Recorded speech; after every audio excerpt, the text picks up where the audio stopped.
RT media centre, দেশ ও ইসলামের কথা বলে। বর্তমান সময়ের যত সমস্যা তার সমাধান করবে রাসূল সাল্লাল্লাহু আলাইহি ওয়াসাল্লামের সিরাত অধ্যয়ন করতে হবে। সিরাত থেকে প্রত্যেকটা সমস্যার সমাধান দিতে হবে, যেটা আছে। এজন্যই কোরআনে কারিমে রাসূল সাল্লাল্লাহু আলাইহি ওয়াসাল্লামকে রাহমাতুল লিল আলামিন বলা হয়েছে। রাহমাতুল লিল আলামিন ফাউন্ডেশন মূলত সিরাত চর্চার পরিবেশ তৈরি করতে চায়। মাদ্রাসা, স্কুল, কলেজ সর্বত্র যেন শিক্ষার্থী, শিক্ষক, সাধারণ জনতা সিরাত চর্চা করতে পারে, সিরাত থেকে জীবনের সব সমস্যার সমাধান খুঁজে নিতে পারে। তবে এটা একটা বড় চ্যালেঞ্জ, একটা বড় চ্যালেঞ্জিং কাজ আছে। আমি যেটা মনে করি, বর্তমান সময়ে যখন রাসূল সাল্লাল্লাহু আলাইহি সাল্লামকে প্রতিপন্ন করার চেষ্টা চলছে, রাসূল সাল্লাল্লাহু আলাইহি সাল্লামকে নিয়ে কটূক্তি করা হচ্ছে, তখন রাসূল সাল্লাল্লাহু আলাইহি ওয়াসাল্লামের আদর্শ প্রতিষ্ঠা করার সংগ্রাম, আন্দোলন অনেকটাই কঠিন। এই কঠিন কাজটাই ছাত্রদের করতে হবে, দায়িত্ব নিতে হবে। কিভাবে? রাসূল সাল্লাল্লাহু আলাইহি সাল্লামের সিরাত, তার আদর্শ জাতির সামনে যৌক্তিক জায়গা থেকে বাস্তবতার নিরিখে তুলে ধরতে হবে। এজ এক্সাম্পল, আমি বর্তমানে একটা পরিবর্তিত সময়ের যে একটা অগোছালো ভাব আমরা দেখতে পাচ্ছি পরিবর্তিত বাংলাদেশে। পরিবর্তন হয়েছে, পরিবর্তন অত্যন্ত কঠিন কাজ, কিন্তু পরিবর্তনের পরে পুনর্গঠন তার চাইতেও কঠিন। উপদেষ্টারা রাত দিন কাজ করছেন, ওলামায়ে কেরাম সহযোগিতা করছেন, ছাত্র জনতা সহযোগিতা করছেন, ওনারা রাষ্ট্র পুনর্গঠন করবেন। কিন্তু পুনর্গঠন করতে গিয়ে আমরা দেখলাম যে শিক্ষা সিলেবাস, পাঠ্যক্রম নিয়ে আমরা উদ্বিগ্ন ছিলাম, সেই শিক্ষা সিলেবাস পাঠ্যক্রমেই এত বড় একটা ঝামেলা হয়েছে। যদি পরিবর্তিত বাংলাদেশ না হতো, যদি আমরা উপদেষ্টাদের সহযোগিতা করার মনোভাব আমাদের ভিতরে না থাকতো, এক একটাকে ধরে বঙ্গোপসাগরে নিক্ষেপ করতাম। নিজেরা সাক্ষাৎ করে শিক্ষা উপদেষ্টাকে বলে এসেছি, উনি আমাদের সঙ্গে ওয়াদা করেছেন, প্রয়োজনে সংস্কার করতে পারুক আর না পারুক, শিক্ষা ব্যবস্থাকে বিগত ফ্যাসিস্ট সরকার যেভাবে বিতর্কিত করেছে, ঠিক বিতর্কের আগে চলে যাবেন তিনি। এরপরে এমন লোকদেরকে পাঠ্যক্রম সংশোধন, পরিমার্জনের দায়িত্ব দেওয়া হয়েছে, যারা এক একজন চিহ্নিত মুনকির হাদিস, হাদিস অস্বীকারী, ইসলাম বিদ্বেষী। এগুলো ঘাপটি মেরে আছে নানা জায়গায়, উপদেষ্টাদের বিভ্রান্ত করেছে তারা। আমি জানি না আমার এই বক্তব্য প্রধান উপদেষ্টা থেকে উপদেষ্টাদের কাছে পৌঁছবে কিনা। ফেসিবাদের আমলে আমরা দেখেছি রন্ধ্রে রন্ধ্রে দেশে পড়তে পড়তে প্রশাসনের নানা জায়গায় নাস্তিক মুরতাদদের বসিয়েছে হাসিনা সরকার। আপনারা যদি মনে করেন তাদেরকে দিয়ে সংস্কার করবেন, সংশোধন করবেন, পরিমার্জন করবেন, আমরা ধৈর্য ধরছি, এর মানে এই নয় আমরা খবর রাখছি না বা হাল ছেড়ে দিচ্ছি না। ওই নাস্তিক মুরতাদরা কিসের সংশোধন করবে, কিসের পরিমার্জন করবে? তারা এই পরিবর্তিত বাংলাদেশে, নতুন বাংলাদেশে, স্বাধীন বাংলাদেশে থাকবারই অধিকার রাখে না। উপদেষ্টাদের বলবো, শিক্ষা উপদেষ্টাকে বলবো, প্রয়োজনে আমরা এমন আন্দোলন করব যে এক একটা নাস্তিক এদেশের মাটি এতটাই উত্তপ্ত হবে, তাসলিমার মতো এক এক নাস্তিক দেশ ছাড়তে বাধ্য হবে। আমরা পরিবর্তনের পরে দেশকে পুনর্গঠন করতে চাই। কি করে পুনর্গঠন করবেন দেশকে?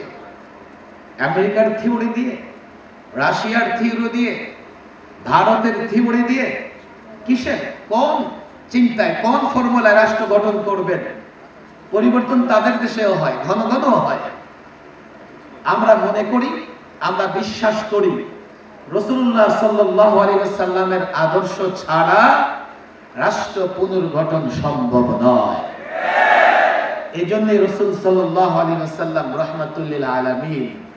আর আমরা এই বিষয়টাকে এতটা দৃঢ় এবং মজবুতির সঙ্গে অন্তরে ধারণ করি, এই জাতিকে বলে দেই, জাতির শিক্ষিত সমাজকে বলে দেই, এই জায়গাটায় রাসূলুল্লাহর আদর্শের ব্যাপারে কোন ধরনের ছাড় ওলামায়ে কেরাম, তাওহীদি জনতা, মুসলিম জনগণ দিতে পারবে না।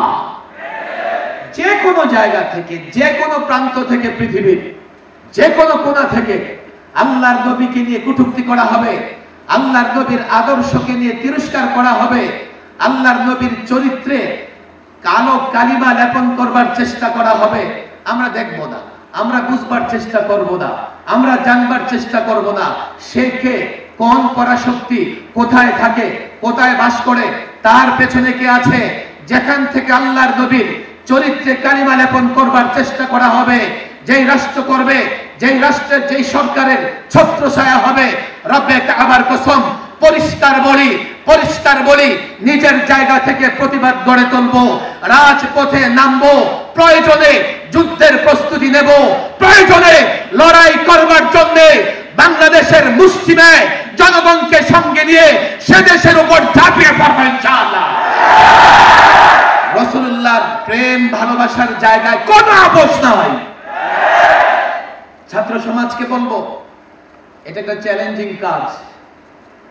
শুধুমাত্র কনফারেন্স করে, মাহফিল করেই আমাদের এই দায়িত্ব আদায় হয়ে যাবে না। ঘরে ঘরে প্রত্যেকটা যুবককে, প্রত্যেকটা মুসলমানকে বোঝাতে হবে রাসূল রাহমাতুল লিল আলামিন। রাসূলের আদর্শ ঘরে নিয়ে আসো, তোমার ঘর শান্তিতে ভরে যাবে। রাসূলুল্লাহর আদর্শ সমাজে নিয়ে আসো, সমাজ শান্তিতে ভরে যাবে। রাষ্ট্রে নিয়ে আসো, অর্থ ব্যবস্থায় নিয়ে আসো, বিচার ব্যবস্থায় নিয়ে আসো। আমি তো ভয়ের জায়গা থেকেই বলি, পরিবর্তন হয়েছে, আমরা পুনর্গঠন করব বাংলাদেশকে। আমরা শান্তির মরীচিকার পেছনে ছুটছি। বাংলাদেশে পরিবর্তন হয়েছে ৭১, আবার ৯০-তে, এবারও পরিবর্তন হয়েছে। এখন কিছুটা দেশের মানুষ ভালো আছে, কিন্তু আমার যে ভয়ের জায়গা, এটা একটা বাস্তবতাও বটে। সামনে যারা আসবে তারা এই ফর্মুলায় আসবে, আসার পরে আগে যারা চুরি করেছে এর চাইতে ওরা মহাচোর হিসেবে রাষ্ট্রে বসবাস করে। পরিবর্তনের পরে পুনর্গঠনের জন্য রাসূলুল্লাহর আদর্শের বিকল্প নাই। আমি মনে করি এটাই রহমতুল লিল আলামিনের মূল কাজ। ঘরে ঘরে বাস্তবতার নিরিখে, যুক্তির আলোকে জাতিকে বুঝানো যে রাসূলুল্লাহর আদর্শ আমাদের জন্য রহমত। আমি মনে করি আজকে যারা এখানে উপস্থিত হয়েছেন নবী প্রেমে উদ্বুদ্ধ হয়ে, এই মূল কাজ হচ্ছে এটা যে একজন ব্যক্তি, ছাত্র, শিক্ষার্থী, শিক্ষক, তাদের কাছে রাসূলুল্লাহর ইউনিক মডেল, অনুপম আদর্শ তুলে ধরা। আপনারা সেই কাজ করবেন। আমি দীর্ঘ বক্তৃতা করব না, একেবারে শেষ পর্যায়ে চলে এসেছি। যারা দূর দূর থেকে এসছেন, আসলে বসার তো জায়গা দিতে পারছি না। আমার মনে হয় জায়গাটা সংকীর্ণ হয়ে গেছে। তবে এতটুকু আমি আশা রাখি, আগামীতে আর এই বদ্ধ জায়গায় হবে না। সারোয়ারদের মতো আমরা বৃহৎ জায়গায়, উন্মুক্ত জায়গায় রহমাতুল লিল আলামিন মহাসম্মেলন করব ইনশাআল্লাহ। সর্বশেষ কথা, 19শে যখন রহমাতুল লিল আলামিন ফাউন্ডেশন গঠিত হয়, ঠিক প্রথম কনফারেন্সটা এখানেই ছিল। সকল প্রস্তুতি সম্পন্ন। আমরা অনেক খরচও করেছি সেই প্রোগ্রামে। বিকেল থেকে এরপর দিন সকাল 10টায় প্রোগ্রাম, স্টেজ মেরামত হয়েছে, সুসজ্জিত হয়েছে, মাইক লাগানো হয়েছে। মাগরিবের পরে এসে ফেসিবাদের দোসর কিছু লোক স্টেজ প্যান্ডেল ভেঙে এই প্রোগ্রাম পণ্ড করে দিয়েছে। আমার একটা বিশ্বাস ছিল, আর যাই হোক, তারাও তো মুসলমান, হয়তোবা সর্বশেষ কাল সকালবেলা আমরা অনুমতি পেয়েও যেতে পারি।